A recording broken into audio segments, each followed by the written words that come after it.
What is going on, people inside that internet machine? Welcome to this episode. You know, the PlayStation 4 is on its way out. Had a great run, it's an awesome console, but I thought I would do part one of part two of games I think you should get for the PlayStation 4.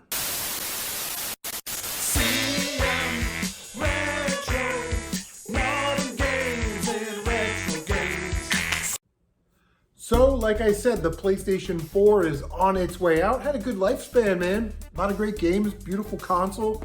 Will go down in history as one of the best of all time. I think I have it on 3 or 4 on my greatest consoles of all time list. But anyway, I thought I would use this opportunity to talk about some great games that are at great prices, which is one of the reasons I wanted to make this video. And I get upset when I watch other people's videos like this because they typically tend to use this as an opportunity to just show you their rare and valuable games and try to pass that off as some type of hidden gem or you should go get these games. And it's like, no, it's like is the Game Boy worth collecting in 2023? No, the answer is no. It's too expensive. You can't find it. There's easier, more convenient ways to collect or play Game Boy games. So the answer to collecting retro is no. Those videos don't even need to be made. They're just like, clickbait. But I thought I would really dig deep into the PlayStation 4's library, find some great value games. The cheapest game on the list today is like $5. The most expensive is $30 brand new sealed. So I'm definitely trying to look out for the actual gamers, the people that want to play video games, and not necessarily the collectors. Although these are really cool games and you should probably get them anyway. These are games that you're typically going to be able to find cheap at the pawn shop, Facebook Marketplace, online, that type of stuff. So like I said, this is part one of part two. If you have some awesome PlayStation 4 recommendations, make sure you leave them in the comments section down below. Here we go. The first game on the list really embodies the spirit of what we're trying to do in this video. It is the cheapest game on the list. It is Titanfall 2, and it is like $5, maybe $10. But you could get this game at GameStop for just $5. It's a first-person shooter game. MC Mur sent me that copy, and because he sent it to me, I don't really play first-person shooters. I thought I would give it a try. I sat down and played through the entire game. Beautiful visuals, like the style of it is great. It kind of mixes up the soldiers combat and the mechs combat and the platforming and the light puzzle solving. It does everything very well, and it just get to the next thing, get to the next thing, get to the next thing. It doesn't drag anything out. It's just an incredible game, and for the value that you're getting, $5 to add an incredible game like that to your collection. I mean, I have on here the game looks amazing. The music makes you feel in the middle of the action. 6 years ago, IGN gave that game a 9.0, and there are still people making videos about it today about is it worth playing in 2022 or 2023. I don't know if the online mode is there because I don't play online, but I can tell you that the single player campaign is worth the $5 for sure. And this game definitely gets praised by reviewers. Titanfall 2, most deserving to be on that list, as it is a true sort of hidden gem, as no one talks about it. So one of my favorite features about the PlayStation 4 is that it is region free, which is very nice. You can order games from all over the world, pop them in your PlayStation, and you're gonna be able to play them. Now, in previous generations, I'm a fan of the shooter genre. I know some of you RPG guys out there and gals out there feel my pain on this. We in America sort of get passed over when it comes to those types of games. So having a console that is region free makes all those great games that you would have otherwise missed out on accessible. And I think so that's a great thing. One of the worst things about this generation was that the companies would try to just sell you a case with a download code in it. Seeing how far they can push the envelope. They're still doing that today. But I think one of the greatest games on the PS4 that sort of encompasses that whole situation is Lara Croft and the Temple of Osiris. Now, that was released on the Xbox, I believe, and there was one on the 360. Now, you'll want to make sure that you get the PAL version. You see we got the Peggy right there. The PAL version between $15 and $25, brand new $30, which is incredible. And it is a unique Tomb Raider game in the fact that it is a top-down Tomb Raider game. So it plays a little bit like Diablo, but it's an easy game. It's a very easy game. And it's a 4-player game. But I want to make sure I say this correctly. You can play up to 4 players, and when you do that, the puzzles in the game scale to the 4 players. So it's going to take all 4 of those players to do something within that room to unlock that door, or burst open the wall, or whatever it is that you need to advance. Pull the bridge down so everybody can cross. And it is just such a unique experience. You get this really cool overworld where, of course, there are collectibles and enemies and stuff like that. And you get the dungeons where you can go through the dungeons and do all the things that Lara Croft does in the dungeons from a top-down perspective. Plays, again, like Diablo or a twin-stick shooter. It is very unique, and I don't ever foresee them making another Tomb Raider game in that style, as now all the games are very much open world and more exploratory. But this game was so much fun. Like, I went through it, 100%ed it. Then I did all the time trials, upgraded all the guns. There's it's almost RPG-like, where you can collect, ancient rings and necklaces, and they give you certain abilities, your defense up and your attack up. So it is a very cool, very unique game, and to get it brand new from Europe for $30 is a no-brainer. If I were to say get one game, now I'm kind of looking at this, get this one. Get this game for sure. The third game on the list is my second favorite arcade racing game of all time after Hydro Thunder, and it is the absolutely incredible Aquarius Studios game called Horizon Chase Turbo. Again, you can see I got this copy from Brazil, but that copy from Brazil is like 15 to 20 bucks or so.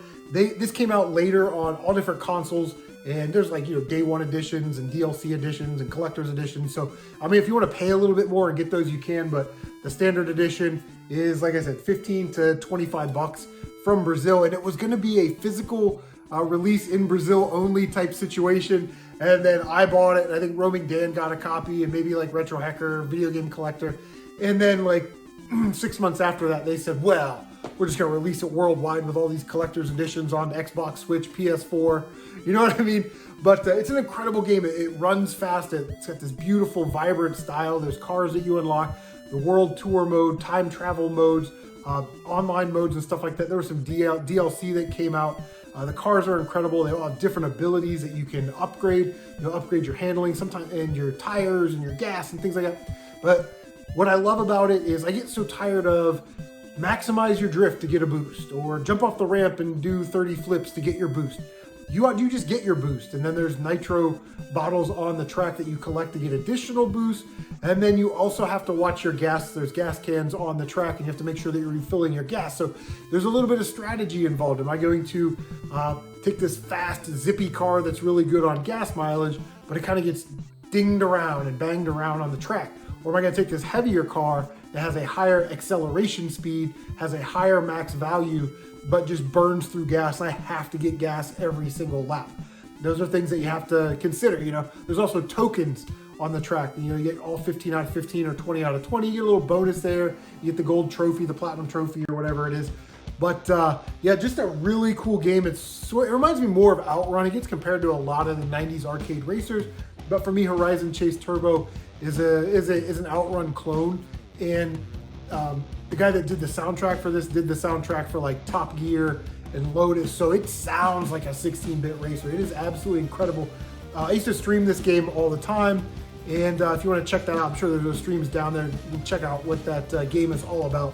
But Horizon Chase Turbo is absolutely sensational, and it is. I highly recommend it. Get it into your collection, and if you don't want to get this one in your collection, the console release of Horizon Chase Turbo 2 is scheduled to be out September 9th of this year. So PC and console, if you want the newer version, you pay full price for it, but do not overlook Horizon Chase Turbo as a series for sure, because it's absolutely incredible.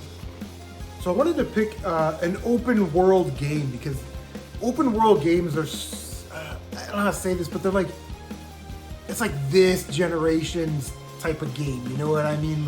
In my day, we had the platformers, maybe some RPGs, but there are just a ton of these open world games. And while GTA 5 is the king, and it's one of the best games of all time, and it's exclusive to every single console ever made. I think they just made a Virtual Boy port last week. I wanted to make sure that I gave you some other type of option, and that option is Mafia 3. What an awesome game. Now, I would consider Mafia 3 to be on the floor. I consider it to be like Grand Theft Auto Light. It does all those things that Grand Theft Auto does, right? You can take cars and go on these missions, and you do all this other stuff. There's collectibles and unlockables, right? But the world isn't as big. So for someone that isn't used to playing huge games like this, it's kind of refreshing to know that, okay, those are my boundaries, you know what I mean? And stay within those boundaries, level up and all that stuff, and we'll be fine. But what's really interesting about that game is when Mafia 3 came out, it was like hot garbage, and they patched it, and they came out with, you put in your Mafia 3 disc, and you just get the definitive version. They just download the definitive version for you, but it's got a cool story too. You play as this guy, his name is Lincoln Clay. He was in Vietnam. He did some wet works with the CIA. He comes home to this Louisiana town that's supposed to be like New Orleans, and his family's like involved in the underworld. They all get killed, And then he goes on his Liam Neeson, I have a special set of skills revenge tour, and the story unfolds. So it's very cool, man. It's just a cool game, and it's about $10. You know what I mean? So $10 to get a great game. One of the collectibles in the game, I think there's like 20 of them, is because it takes place in like 1968 or 1969 or something. There are vintage Playboys that you collect, and of course I read every single one for the articles, because most of the women in there are in their 90s now, and like, no thanks. But there was an interview with the Beatles, like it's like the magazine, right? So they did the Beatles interview magazine, the Francis Ford Coppola magazine. So you can like literally read, the interviews in those old vintage Playboy magazines. Very awesome game. I think it's underrated. $10, you can't go wrong. Mafia 3, get it.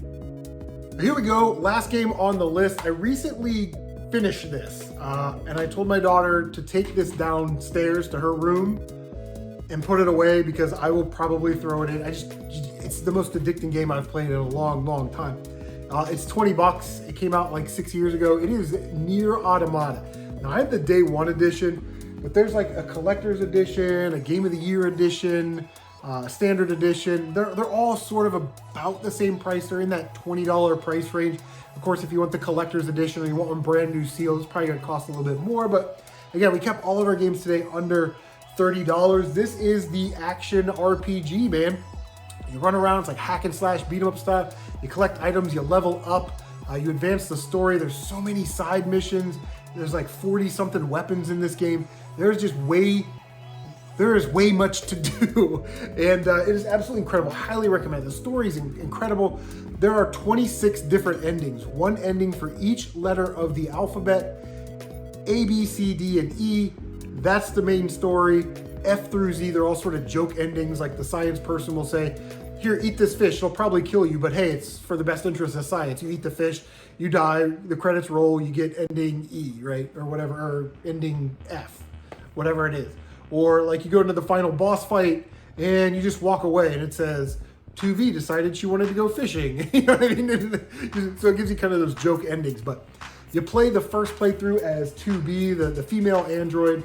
Then you play the next playthrough as 9S, the male android, from his perspective, which is kind of cool because in the first playthrough you're playing as 2B and he's giving close air support. Well, when you play as him in the second playthrough, you're playing those close air support levels. It's actually really cool.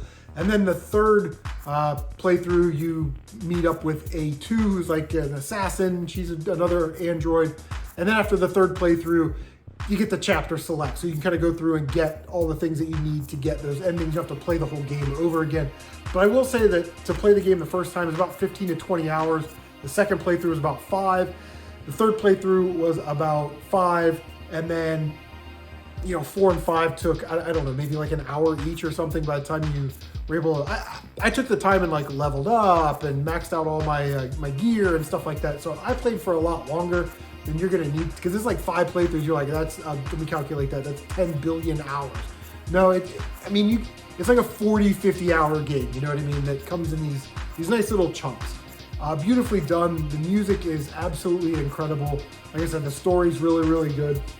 Nier Automata, very easy game to get into for people that aren't really into RPGs, except for one thing. You are an android, so I'll explain it. You're an android, so you have like a motherboard, and you can stick these chips in your motherboard. But you only have so many spaces, and these chips correspond to your skills. So do you want more XP? It's gonna cost you 8 spots on your motherboard.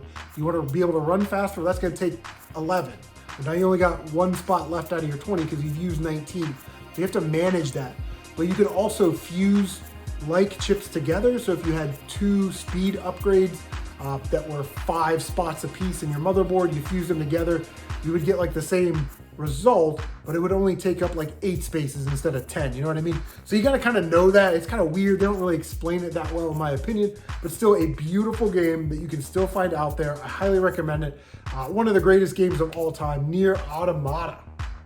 The funny thing about Nier Automata is that I just completely I could talk about this game. I wrote like a 1.5 pages of notes just for Nier Automata. I didn't even talk about the story. Absolutely incredible. I'm not gonna spoil it, just go get it. Guys, that is gonna do it. Those are 5 PlayStation 4 games that I think you should go out and get right now. What are some of your favorite PlayStation 4 games? Leave a comment down below, like, comment, subscribe. Bang that notification bell so you can stay up to date on all of your CM retro gaming goodness, and you will know when part 2 of this is posted. So how about that? Guys, take care of yourselves, and we will see you on the next one.